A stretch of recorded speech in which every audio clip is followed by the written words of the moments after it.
Attappadi കാരറ government UP. സ്കൂളിലെ കർഷക ദിനാഘോഷം ശ്രദ്ധേയമായി. വിദ്യാർത്ഥികളും അധ്യാപകരും രക്ഷിതാക്കളും ചേർന്ന് സ്കൂളിന്റെ പരിസരം വൃത്തിയാക്കി പൂന്തോട്ടവും പച്ചക്കറി കൃഷിത്തോട്ടവും നിർമ്മിച്ചു.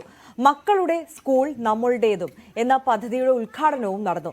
കൃഷിയുടെ പ്രാധാന്യം മനസ്സിലാക്കുന്നതിനൊപ്പം വിഷരഹിത പച്ചക്കറികൾ ഉൽപ്പാദിപ്പിച്ച് ഉച്ചഭക്ഷണ പദ്ധതിയിൽ ഉൾപ്പെടുത്തുകയാണ് ലക്ഷ്യം.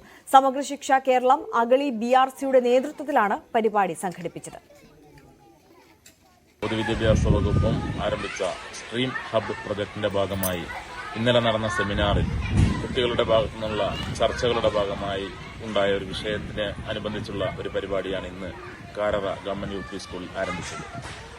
നമ്മൾ ഉപയോഗിക്കുന്ന പച്ചക്കറിയിലും മറ്റ് ഭക്ഷ്യ വസ്തുക്കളിലും ധാരാളം കീടനാശിനികളും രാസമാലിന്യങ്ങളും ഉണ്ട് എന്നുള്ളതും ഇത് മനുഷ്യരുടെ ആരോഗ്യത്തിന് വലിയ ഭീഷണിയാണ് എന്നുള്ളതും ഇത് പരിഹരിക്കുന്നതിനായി നമുക്കാവശ്യമായ പച്ചക്കറികളും ഭക്ഷണ സാധനങ്ങളും നാം തന്നെ കൃഷി ചെയ്ത് ഉണ്ടാക്കണമെന്നുള്ള ആശയത്തിന്റെ ഭാഗമായി കാരറ ഗവൺമെന്റ് യു.പി. സ്കൂളിൽ ഇന്ന് ജൈവ പച്ചക്കറി കൃഷി വെള്ളാമൈ എന്ന പേരിൽ ആരംഭിക്കുകയാണ്.